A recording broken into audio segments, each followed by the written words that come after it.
Today I'm going to be reading a book called 50 Shades of Grey by E.L. James. Strong language and situations. So, if you're young, I wouldn't recommend reading this. Okay, here we go. Chapter 1. I scowl with frustration at myself in the mirror.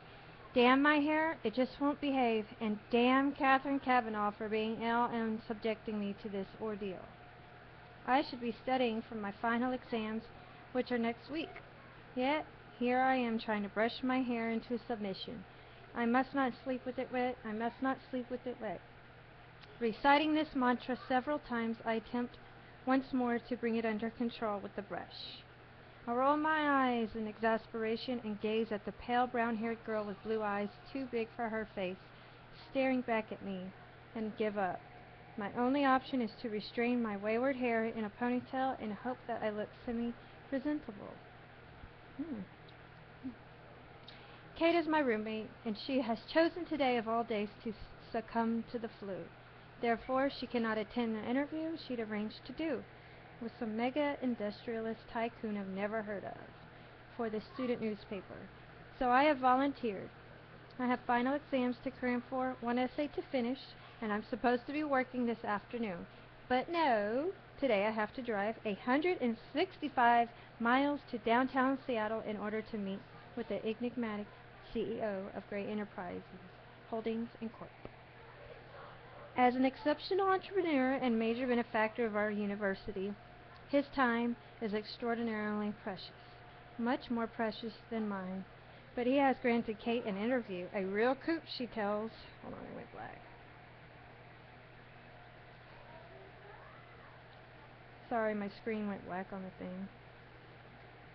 Damn her extracurricular activities. I'm on the iPad. The app is Wattpad. And I'm continuing on to page 2. The next page. Kate is huddled on the couch in the living room.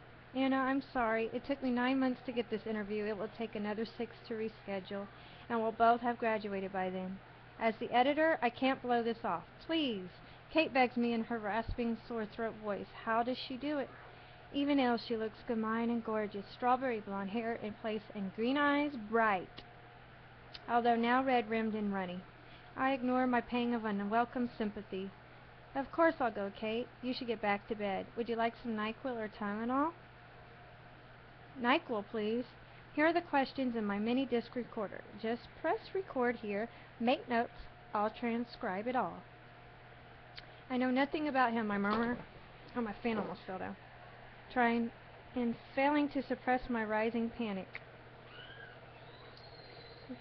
The questions you will see through. Go. It's a long drive. I don't want you to be late. Okay, I'm going. Get back to bed. I made you some soup to heat up later. I stare at her fondly. Only for you, Kate, would I do this. I will. Good luck. And thanks, Anna, as usual. You're my lifesaver. Oh.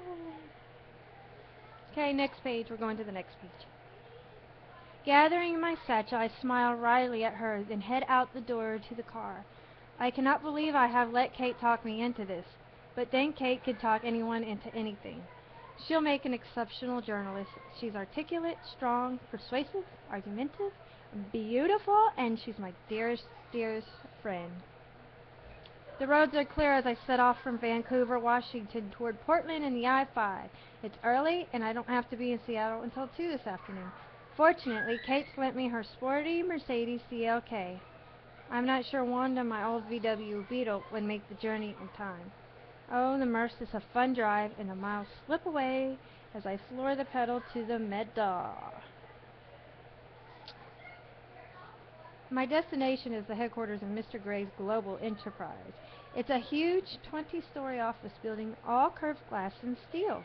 An architect's ulterior fantasy, with Gray House written discreetly in steel over the glass front doors.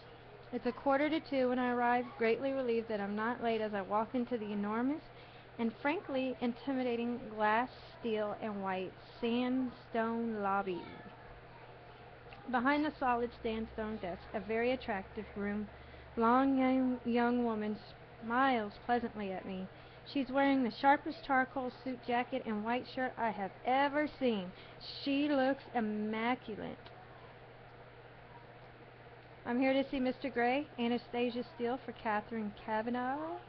Excuse me one moment, Miss Steele. She arches her eyebrows slightly as I stand self-consciously before her. I'm beginning to wish I'd borrow one of Kate's formal blazers rather than wear my navy blue jacket. I have made an effort and worn my one and only skirt. My sensible brown knee-length boots and a blue sweater. For me, this is smart. I tuck one of the escaped tendrils of my hair behind my ear as I pretend she doesn't intimidate me. Miss Kavanaugh is expected. Please sign in here, Miss Steele. You'll want the last elevator on the right. Press for the 20th floor. She smiles kindly at me, amused no doubt, as I sign in. She hands me a security pass that has visitor very firmly stamped on the front. I can't help my smirk. Surely it's obvious that I'm just visiting. I don't fit in here at all. Nothing changes. I inwardly sigh. Thanking her, I walk over to a bank of elevators past.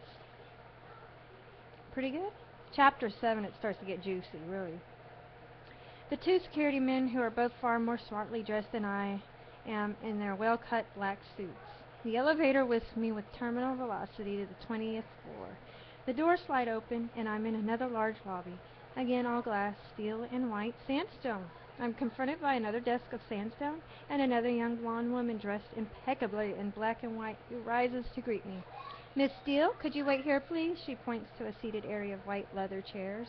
Behind the leather chairs is a spacious glass-walled meeting room with an equally spacious dark wood table and at least 20 matching chairs around it. Beyond, next page. And I'm just going to pause there for a minute because I want to make sure this upload goes through because I have tried to do it before. So I'll see you to continue on with chapter 1.